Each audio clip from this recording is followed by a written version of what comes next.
Good afternoon. Fellow South Africans, members of MK Party, that's better. Fellow South Africans, honorable members of MK Parliament, the leadership of MK outside of Parliament, President Zuma, who's watching from Uganda. Good afternoon, President. Firstly, we'd like to thank you for gracing us with your presence in media houses as we present this very important statement, which will be presented by Deputy President Sope, who's the party leader of the official opposition in Parliament. Seated next to him to his right is the Chief Whip, Zwane Lemani, Comrade Zwane Lemani. To my left is we have the Deputy CW, who is Muzi Njingela, myself, National Spokesperson, Hlamolo. As we open up, I think it's important to touch on the fact that today we are dressed, as you'll see, in camouflage, in recognition of the soldiers that died for this country, the UMkhonto Wesizwe soldiers that died for this country, the ex-combatants that died for this country, that today this DA-led coalition and the ANC has abandoned and forgotten 30 years later. The same ANC that collaborates with racists, spitting in the face of those that died for this country, the soldiers. I'm now going to hand over to the Deputy President and the party leader, UMkhonto Wesizwe, Dr. Flower. Thank you, sir.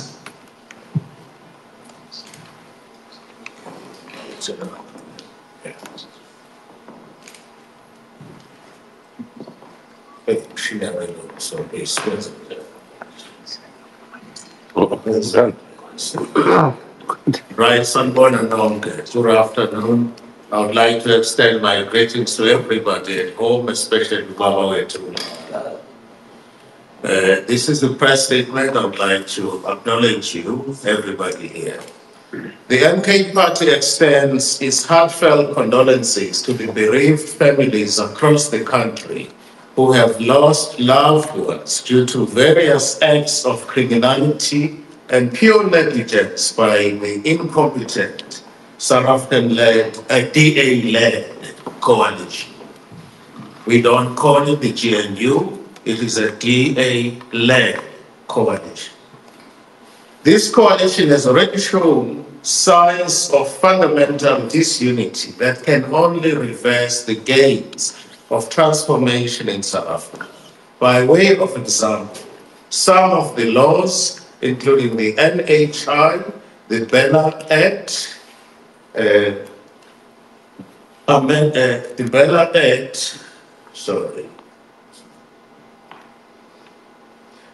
employment equity, and amongst others, passed by the sixth administration are in abeyance purely because that 20% DA has now found a 40% amenable ANC partner to reverse and undermine transformation. President Ramaphosa has capitulated to unreasonable demands by his DA handlers in an attempt to reinstate some of the racist clauses already discarded by the administration. Furthermore, even in Parliament, we are saddled with extreme DA minister-led incompetence pertaining to the setting up of the Dome as an alternative to banned Parliament. Parliament decided in June already that the Dome must be set up, yet Public Works under the DA minister is still on step two, or on one step taken in September to effect the project plan. It is embarrassing to mention that even as we speak, Parliament still does not have a total cost breakdown beyond the estimated cost of 12 to 20 million rand. South Africa is very fortunate to have an organization like the MK Party, which has single-handedly broken the stereotype that the ineffective ANC had in this country. The emergence of the MK Party and the leadership of His Excellency President Jacob Zuma has ensured that the administration of the Crown, it has ensured that the administrators of the Crown to no longer have a free reign in the country. However, we call on South Africa to be vigilant against the proxy of the Crown, which is the DA and her collaborators. And this should not hoodwink the already malleable ANC of so technology was never meant for all people.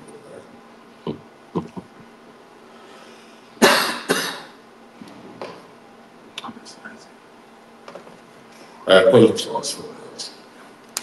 Sometimes to add insult to injury, we have seen how this government protects its own while the people suffer.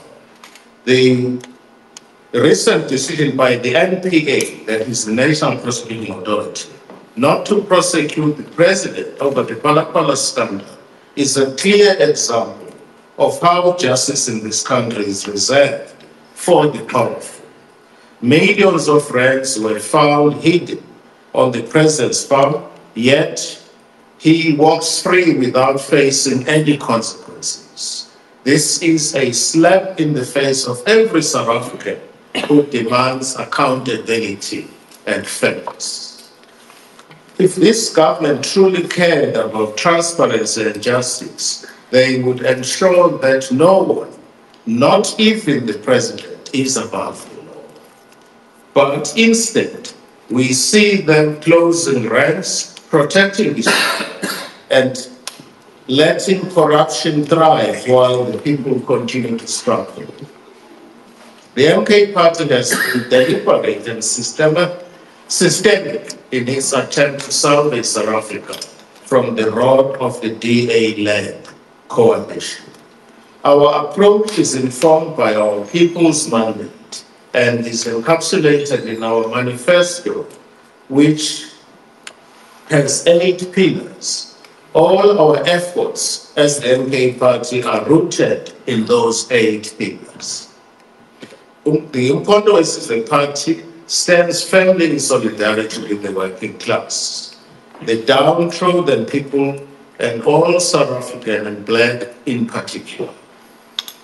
The ANC, which should now be referred to as the former liberation movement, with its so-called government of unity, which is the DA-led coalition, as informed by the right-wing forces, as led by the ANC of Ramaphosa and the Democratic Alliance. This neoliberal fraternization of grand coalition races, whose agenda threatens to reverse the revolutionary gains made by the people of South Africa, can only be referred to as the treasonous cop out of dysphoria and fortune pact, a deal with the devil. This neoliberal coalition, spearheaded by DA and sustained through alliances with apartheid-era beneficiaries, symbolizes a betrayal of the working class and the people of South Africa. It is an affront to the principles of national democratic revolution. These developments reinforce our shared conviction. It is time for all progressive forces to come together and resist the neoliberal agenda aimed at deepening inequality, poverty, and dismantling of public services crucial to our people's well-being. The DA-led coalition under Ramaphosa has perpetuated the indignity of South Africans by preserving a constitutional framework that serves the elite rather than the people of this country. The Constitution, hailed as progressive, has in fact become an obstacle to land reform and the transformation of the restoration of dignity. It protects the property rights of those who historically stole the land and ensures the continued marginalization of the majority.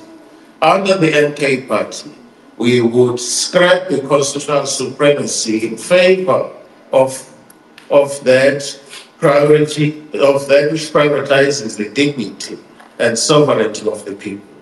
We believe that only returning to parliamentary sovereignty can we enact laws that truly reflect the will of the people and restore their dignity through land reform and the empowerment of traditional leadership. This is what a revolutionary government delivers in 100 days. Indeed, the current constitution stands in a way of reclaiming our land and mineral resources. The DA-led coalition has used constitutional protections and the ANC ambivalence to delay land expropriation and the nationalization of mineral resources, allowing white monopoly capital and foreign corporations to continue plundering our people, our wealth. The MK Party would move swiftly to repeal this constitution, which safeguards the interest of the elite and restore parliamentary sovereignty, which allows elected representatives to act in the best interest of the people. Through this, we would ensure that land and resources are transferred back into the hands of the people, using the wealth of our country to benefit all South Africans, not just a privileged few. This is what a revolutionary government delivers in 100 days. Under the guise of constitutional sovereignty, the DA-led coalition has stripped the people of their power, governing through an elite judicial system rather than the will of the people. Instead, the ANC's obsession with so-called constitutionalism, it has alienated the masses from the decision-making processes. MK would return to parliamentary sovereignty, placing power back in the hands of the people's elected representatives. We would ensure that the decisions regarding the future of South Africa, especially those concerning economic transformation and land reform, are made by the people, for the people, without an interference from the elite neoliberal constitution that protects the interests of the few. This is what a revolutionary government would do in 100 days in office. Indeed, the DA-led coalition's adherence to neoliberal constitution has locked South Africa into an economic system that benefits white monopoly capital at the expense of the majority.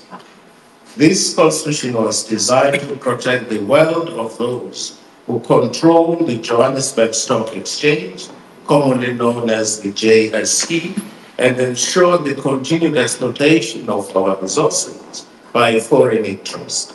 The MK Party would scrap this constitution and introduce an economic model that characterizes the people.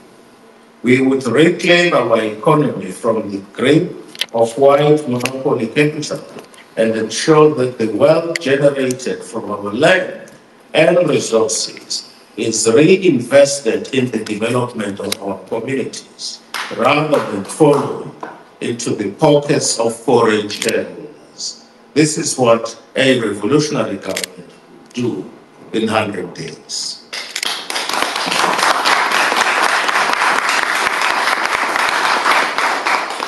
Under the DA-led coalition's constitution, education and technological development have been left to decay, with the elites and sending their children to private schools, while the masses suffer an underfunded system.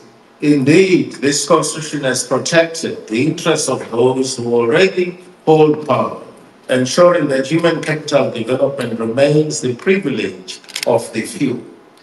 MK would scrap this constitution and introduce policies that invest heavily in building our human capital and technological capabilities, ensuring that every South African has access to quality education and the skills needed to thrive in this modern world. This is what a responsible revolutionary government would deliver in 100 days. The DA-led coalition's adherence to constitutional sovereignty has allowed the continued control of urban spaces by a wealthy minority, while the majority remain confined to informal settlements. Indeed, this constitution has been a barrier to spatial justice, ensuring that the legacy of apartheid geography remains intact. MK would scrap the current constitution and prioritize parliamentary sovereignty, allowing us to reclaim urban and rural spaces for our people. We must embark on a radical program of land redistribution and spatial transformation, creating inclusive and equitable cities and towns that serve the South Africans, not just a few people. This is what a responsible government would deliver in 100 days. Indeed, the DA-led coalition's failure to reform the justice system has allowed corruption, crime, and violence to flourish. The Constitution has tied the hands of lawmakers, preventing them from enacting reforms that would protect the people. The MK Party would restore parliamentary sovereignty and scrap the Constitution, allowing us to build a justice system that serves the people. We would reform law enforcement, tackle crimes at its roots, and ensure that every South African feels safe and secure in their community. Under the MK membership leadership, the safety and the security of the people will be paramount, and we would build a system that protects the many, not just a few. This is what a responsible revolutionary government will do in 100 days. The DA-led coalition's allegiance to constitutional sovereignty has undermined South Africa's sovereignty on the global stage. Indeed, the Constitution has been used to justify the government's capitulation to foreign powers and their economic interests, allowing white foreigners to continue controlling our resources and the world. MK will scrap this constitution and reclaim South Africa's sovereignty by ensuring that the country is governed in the interests of the people. It's governed in the interests of the people, not global elites. We would assert South Africa's position as a leader in Africa and the world, championing the cause of oppressed people everywhere and standing firm against neo-colonialism. This is what a responsible revolutionary government that would do in 100 days. Indeed, the DA-led coalition has delayed the implementation of an efficient and effective healthcare system, hiding behind constitutional constraints that favor private healthcare over public services. The current constitution protects the rights of the wealthy to access well-class private healthcare while leaving the majority to suffer under the underfunded public system. MK will scrap the constitution and ensure the immediate implementation of a universal healthcare system that provides quality care to all South Africans. We would invest in public health infrastructure and ensure that South Africa's wealth is used to build a system, is used to build a health system that serves everyone, not just the rich or the elite. This is what a revolutionary government would do in 100 days. South Africa is a wealthy country, yet the wealth remains concentrated in the hands of small and due to protections enshrined in the current constitution.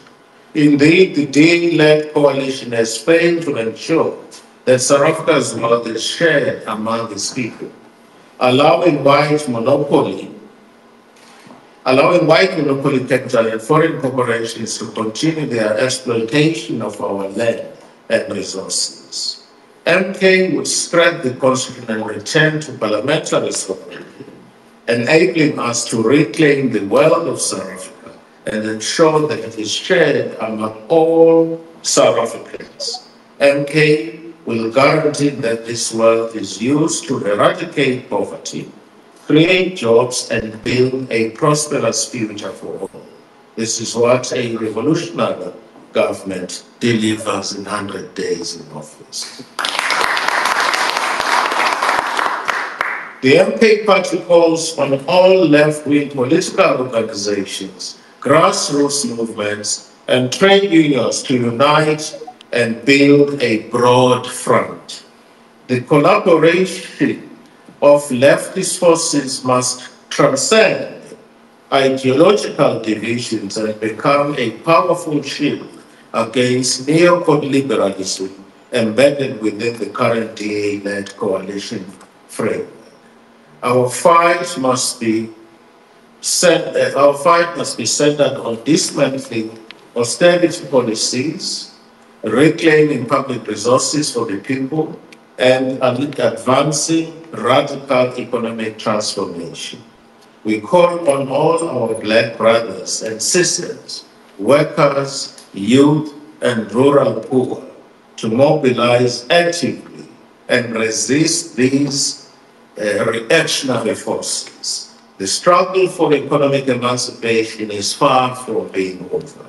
The policy reversals we witness today, including the undermining of transformational policies such as the National Health Insurance, commonly known as NHI, are a stark reminder that the neoliberal project is designed to benefit a privileged minority at the expense of the masses. I end there.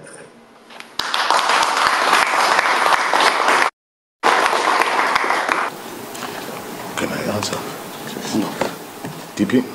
All right, thank you so much. I will deal with the first question that relates to our achievements as a political party. First of all, when we came here, we were nobody. We were just an MK. We had to fight for our position to be recognized as an official opposition in this country. The debates took place right in this very room. We had to get the rules of parliament amended to accommodate the fact that we are now in official opposition. All along, the Democratic Alliance, which is leading the coalition in government, wanted to sit in government when it suited them and be an opposition party when it suited them. We said no. If you are part of the GNU so-called, you cannot be an official opposition. It took quite a lot of debate and arguments. We were supported by our colleagues from the EFF. Eventually, we won the debate. As we sit here today, the MK Party is an official opposition party in South Africa. That was, for us, a huge achievement. It doesn't end there. We have also decided to work with other progressive forces in Parliament. There are parties here which are not part of the GNU, such as the EFF, the National Colored Convention, the ATM, and AUT. UAT, I beg your pardon, I call it AUT, and UAT. These are parties which are represented in the National Assembly, in Parliament, but they are not part of the DA-led coalition. So we had to get all those forces together. We are leading that opposition, put it this way, we are leading those progressive forces. We have achieved quite a bit. If you look at what we have done in Parliament, we have, in terms of questions that have been raised in Parliament and in terms of the statements that we have done, right? So obviously we have had challenges, some changes have taken place, but on the whole, we believe we have gelled as a team, considering that we arrived here 2 weeks after other parties. So we believe we're at a stage where we can now focus on the business of the day in the National Assembly and in the NCOP. Those are some of our gains. You asked me a personal question about the JSC. Yes, the JSC, I consider myself a member of the JSC, right? The reason why I decided to withdraw from the JSC was strategic. The party has a right to be represented. MK party is an official opposition, so I've been gagged by this judiciary of Ramaphosa, meaning I cannot participate in the JSC. And then the party suffers because the party is not represented. There is no provision in the Constitution for an alternate member. So the obvious thing for me to do was to withdraw, so that the party would deploy somebody else, so that the party would deploy somebody else in the JSC until my problems are cleared. I'm talking about political problems, because there is nothing legal. The Constitution is very clear. I have a right to sit on the JSC. Here in Parliament, I sit on the Justice Portfolio Committee. One of the things that the Justice Portfolio Committee does is to recommend salary adjustment for judges. So I can recommend their salaries and fix their salaries, but I can't interview them, right? So it's a strange situation. I can tell you what I'm doing was done by Justice Harding in America. He came from the state of Florida. He was the first black judge to be impeached. After he was impeached, he joined the Congress. He became a congressman in the state of Florida, and he was deployed to the JSC. In South Africa, when it suits a white man to look to other jurisdictions, to go to America and to go to the West by way of comparison, they do that without hesitation. There is no reason why that precedent was not followed. And the courts are courts of law, not courts of morals. Since when are courts courts of morals? It is only starting now because of law. Thank you. Do you want to deal with No. Okay, I'll just deal with the issue of the legislation that we're looking at, given the current posture of the MK party as regards the constitution. As we have said in our statement, that as the MK party were deliberate and systemic in our approach. So the first starting point for us is to sort out the constitution. So in this term, we'll be bringing a private member's bill to effect the amendment of Section 25 to ensure that expropriation of land without compensation is effected. We want to deal decisively with the trickery that the ANC did in the last administration, where instead of even respecting their own resolution of expropriation without compensation, they reneged and they did some monkey tricks, and they came back with some foreign concept that is contrary to expropriation without compensation. This thing is called expropriation with nil compensation. At face value, we think that nil and no compensation is the same thing, but it's fundamentally different. When you say nil compensation, first it means that the principle to compensate is embedded. This is what the ANC has tricked people with. It therefore means you have to look into all manner of preconditions, whether to compensate or not to compensate, and yet their own resolution was clear that no compensation. So we want to clean that up and make sure that we fix that in the law, in Section 25 of the Constitution. Part of what we want to fix in that Constitution as well is Section 25, subsection 7, which talks to the cutoff. We've got a very funny thing in this Constitution where the land robbery has been codified. That section, 25 subsection 7, has got a date, 19 June 1913. It's a cutoff date to say any land that was dispossessed by way of apartheid or colonialism, we can only deal with it from 1913 onwards. So before 1913, this constitution of this country is saying that is not negotiable. This is what the Constitution said. So we're saying, nonsense. We want to reverse that 19 June 1913 to the 6th of April 1652, when Jan van Riebeeck first set foot in this country. This is what we want to do as a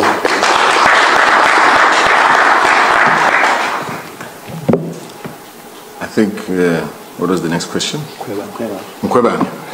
Do you want to take that? The issue of Mkhwebane? Yes. Advocate Mkhwebane is not a member of UMkhonto Wesizwe Party. She is at liberty to join UMkhonto Wesizwe Party, just like every South African is at liberty to join UMkhonto Wesizwe Party, including you, journalists.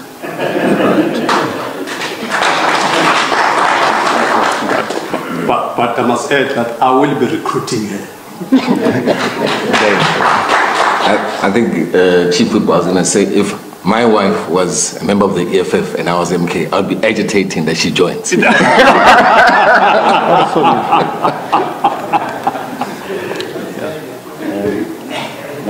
Next question? Wow, okay. Thank you very much. South Africans and members of the media houses, thank you for gracing us with your presence. This will be the end. We'll see you in the National Assembly. Don't miss it. You want to be there. Thank you. Good afternoon.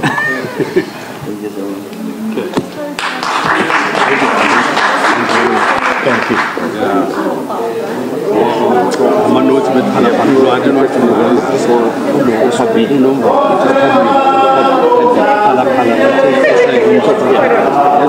Deal with the issue of whether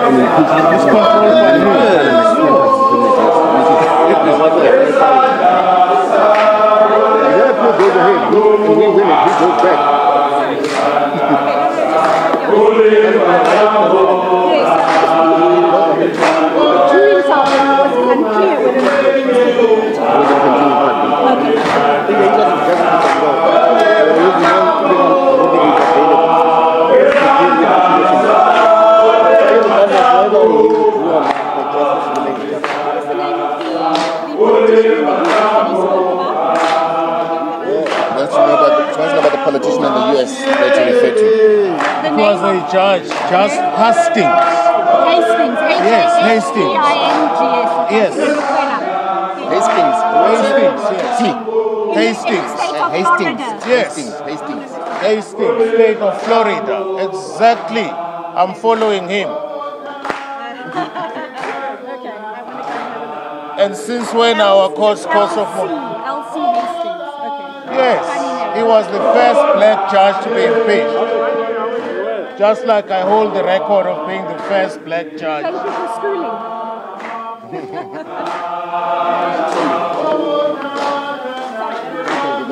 Well done.